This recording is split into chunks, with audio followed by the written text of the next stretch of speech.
This is the Fifth Estate Winning Headlines, your media police post. In this segment, we summarize some of the headlines that you might have missed this morning. We also take a look at the political pieces that we call cartoons in this country. Today is the 14th of January 2021 and I am Miss K. I'm JM. And I am GK. In case you missed the headlines, here they are.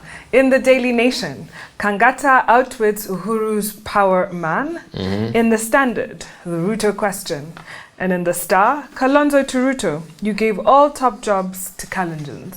Let us begin with Kangata. Yes, so an attempt, we're told, by the president's political handlers to persuade Senate Majority Chief Whip Irungu Kangata to drop his bare-knuckle criticism of the president failed after he failed to show at the Jubilee Party headquarters yesterday during that press conference. And we're told that the night before, a meeting had been convened in which he was asked either to resign from his seat or offer a public apology to that very alarming letter that he made public to the president. Now, let me just say one thing here. I don't know why there's so much consternation about this letter, because in my view, Kangata is actually a genius without even knowing it. He's executing a scheme and Kangata is deliberately misleading the rest of Kenya to believe that Kikuyus are not for BBI. But we know Kikuyus, we know ourselves. You can never buy a Kikuyu, you can only rent one. In sum, what Kangata wants to do is make RUTO and those who are anti-BBI complacent. Plain and simple. It's called the Tower of Paradox. When able, appear unable. When close, appear distant. When complete, appear to prepare. When attached, appear separated.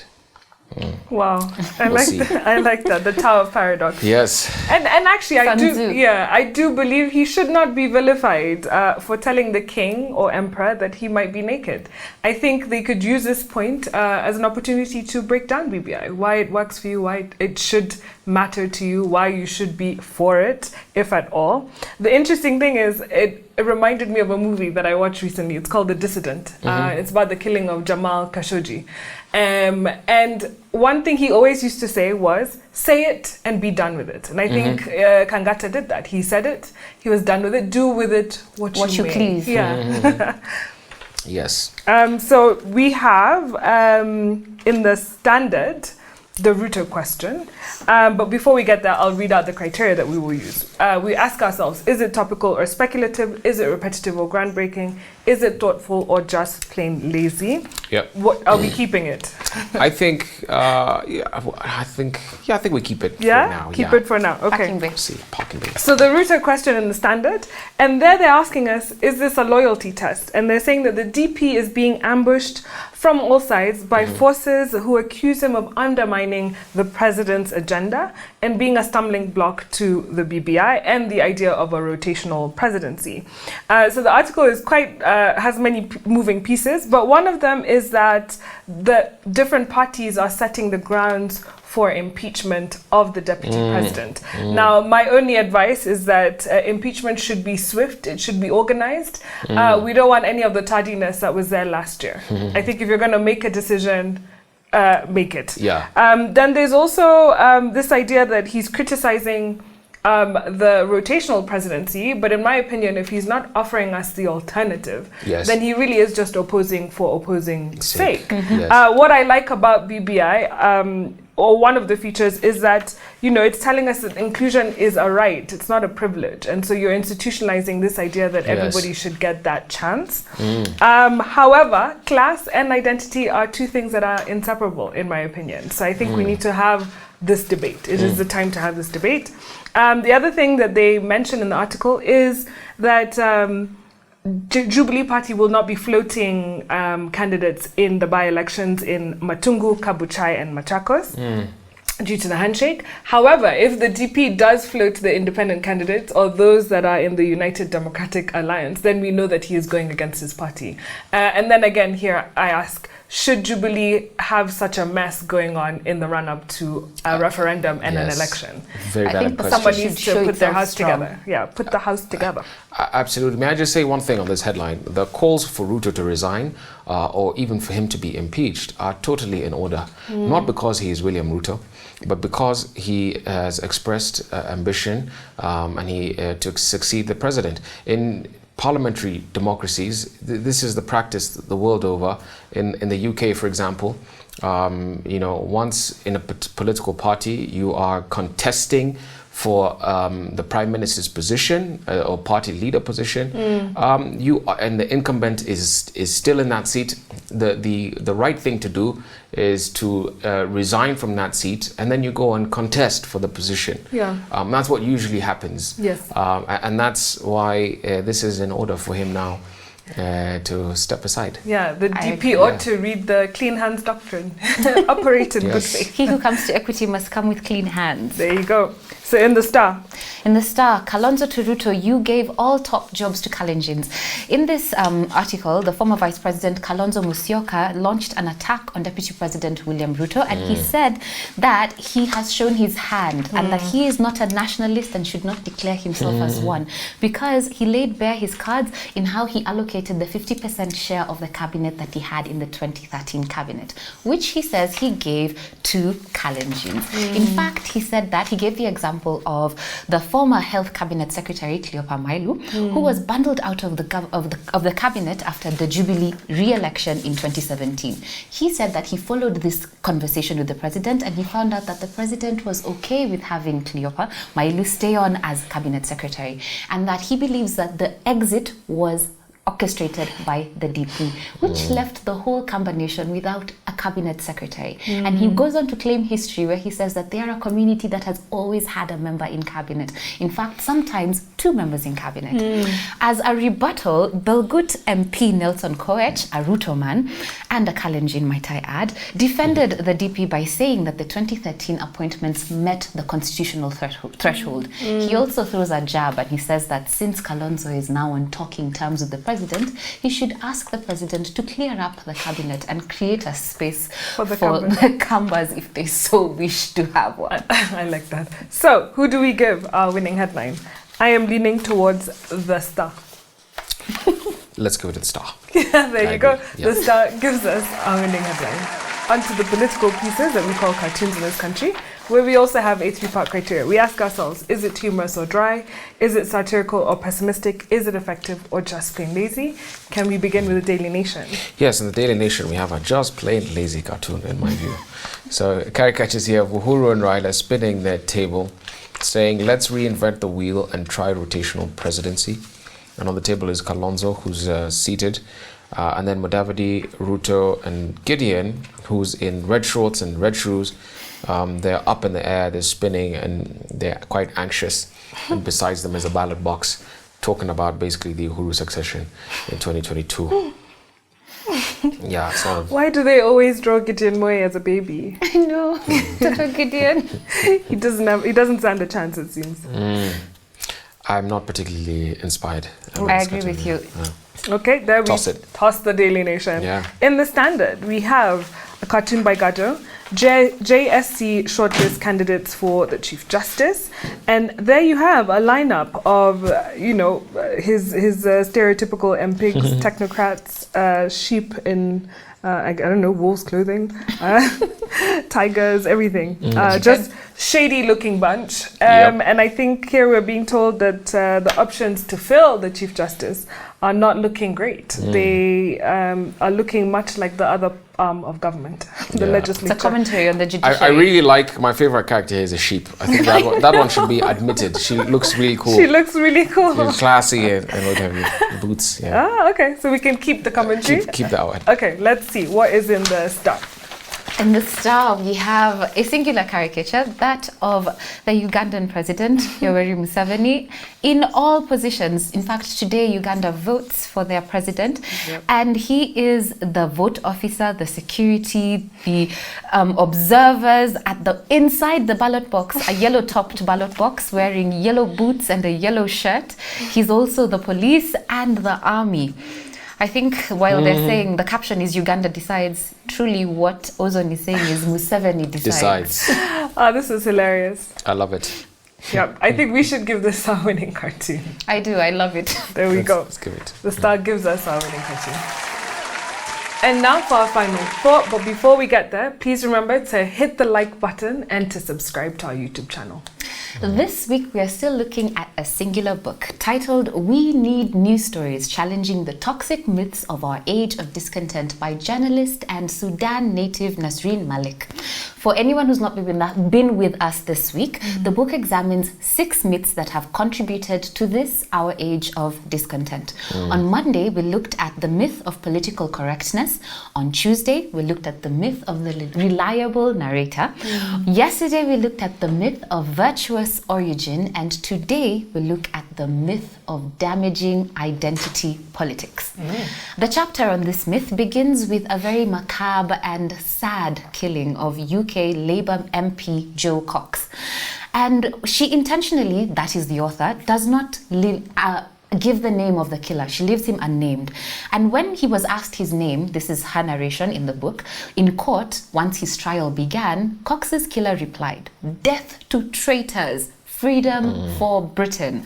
According to Malik, this guy is a convert in the Church of Identitarian Politics. He had been radicalized by 2 things: years of exposure to both historical formulations of white supremacist politics, such as Nazism, and contemporary white grievance mythologies.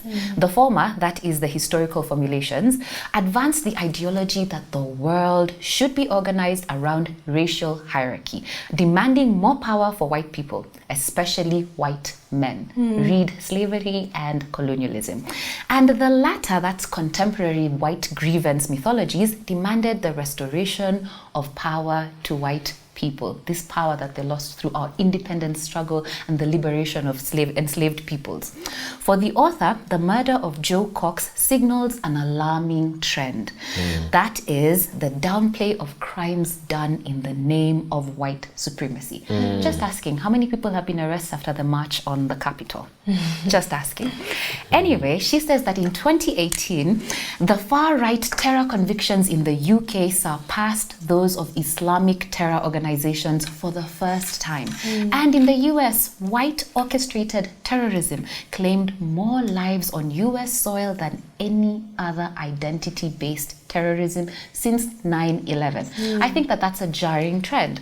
She says, and I quote, "Somehow, the idea of white identity politics, which is hostile and aggressive, is not an established part of modern political discourse unless it is manifested in coordinated violent acts. And even then, the threat is minimized." Yet, exclusionary politics has been a cornerstone of domestic and overseas American and European politics for the last 2 centuries. So what is the myth of damaging identity politics? It is this: that group behavior to secure denied rights, denied on racial grounds, is corrosive, restricted to non-majority white groups, it is offensive, rather than defensive. The myth is helped along by a constant denial that race is relevant to how white populations behave politically. Damaging identity politics creates an exception for whiteness, it promotes racial entitlement, and is sustained by appeals to universalism. Let me quote All Lives Matter, the universalist response to Black Lives Matter. Wow. I want to localize today's chapter and talk about ethnic and identity politics. And I want to address the issue of some people saying that we should move away from ethnic mobilization in our politics, and say as follows. Some people, they say that we should not mobilize or organize our electorate on the basis of ethnicity. They say we should de-ethnicize our parties in order to bring an end to violence. They say that we should instead mobilize on the basis of issues. And I want to say that they are dead wrong on that one. And here is why. As I've said in the past, we cannot run away from the phenomenon of tribalism. Every nation must choose its poison when it comes to deciding their dominant political tribes. This is the argument made by American law professor Amy Chua, who says that humans are inherently tribal creatures. So if our political tribe was not ethnicity, it would be class, it would be religion, it could be race, and so on. And as you said, Mrs. K, didn't mobilization on the basis of an issue called Brexit lead to a Muzungu neo-Nazi killing our fellow Muzungu woman MP? You know, that's an issue between those who wanted to leave and those who wanted to remain. So mobilization in issues can equally lead to such violent outcomes. Now, ideally, the ethnification of politics should not translate to violence. And if and when violence results during electoral competition, as we have seen in this country in the past, it is not because of ethnicity. It is because certain groups of people have been denied political access to the executive. It is because certain groups of people in our society have been shut out from the core of power. And you know what that does? It leads to frustration over time, resentment, and an erosion even of our sense of national unity. This exclusion is what leads to violence. And how do we cure that problem? It's simple. We amend the Constitution. We must design our political system in a way that incentivizes leaders to gain access to the political executive through peaceful means and not violent means. And because it is designed in a way that is so narrow currently with this Constitution at the top, politicians and their constituents become desperate and they resort to violence, as we saw in 2007.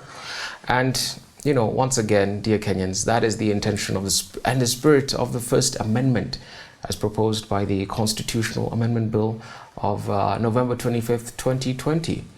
So ethnicity has never been our problem. And currently our problem is the half-baked 2010 Katiba. And we're going to fix that one so that there's no more exclusion in the national executive. Oh, I like that. Thanks for localizing. I really like this part of the book. And you're right, we are tribal creatures. And I think Kenyans shouldn't ignore the elephant in the room. There's a thing that she talks about, I think she calls it benign racism, but we could call it benign tribalism in Kenya. So people tend to prefer their own. And I think this shouldn't be used against you. You shouldn't hate your tribe just because there's a narrative out there that says that you should, right? And I think this is what the DP is trying to do. He's trying to really talk about this myth called tribe and, you know, saying that we should absolutely deny it and look to class and other things. But I think he's not solving the problem with that either. So there's one thing I quite liked about the chapter, going back to the book, and it was about the aggressive identity politics. And here it's the type of identity politics that seeks domination on the basis of identity. And she also goes on to tell us about Hannah Arendt, who said, if one is attacked as a Jew, one must defend oneself as a Jew. When you are attacked and threatened because of your identity, you respond in terms of your identity. It seems perfectly logical. And she gives an example of an American gubernatorial candidate called Roy Moore, who in 2017 said that America was better during the slavery days. He likened the Quran to Hitler's Mein Kampf, and he even endorsed Trump's Obama birther conspiracy. And black voters turned out and voted against him in their racial interest, regardless of ideology. And so when they were threatened as a people, as black people, they voted in one racial bloc.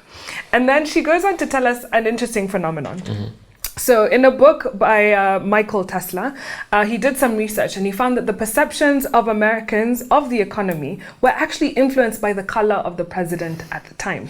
Now there's only been one black president, so I'll give that. And he reported that no matter what the economy was doing, where Obama was concerned, white voters felt things were worse than they really were. And it got me thinking, is this the same thing that's happening to Uhuru Kenyatta? Does it matter what he's done for the last 7 or 8 years versus the 50 years since independence? Are Kenyans judging him quite harshly in this regard? I don't know. But lastly, I just want to say, this got me thinking about where did this idea of tribe come from? Is it a construct? And there's a lady called Carolyn Elkins in the Britain's Gulag, and she says, Britain's famous imperial policy of divide and rule, playing one side off another, often turned fluid groups of individuals into immutable ethnic units, much like Kenya's Luo and Kikuyu today. In many former colonies, the British picked favorites from among these newly solidified ethnic groups and left others out in the cold. And I think here she's just getting us to think that, are we more like then we really think that we are. Then we think that we're different. And is it the administrative units that we sort of inherited during colonial times that have sort of played on and gone on? And I think Mamdani says, tribe was a politically driven, totalizing entity, which still sort of is with us. And so should we break free? How do we, increase and equalize these opportunities for other tribes? So on a day where we had winning headline from The Star, winning cartoon from The Star, I want to leave you with this. Elites have encouraged Kenyans to think and act politically in a manner informed first and foremost by ethnicity, in order to crush the demands for the redistribution of scarce resources. And the zero-sum nature of this competition for power further reinforces and hardens tribal affiliations. This leaves us frozen. Do you agree? Do you not agree? Have a debate. Have a lovely evening.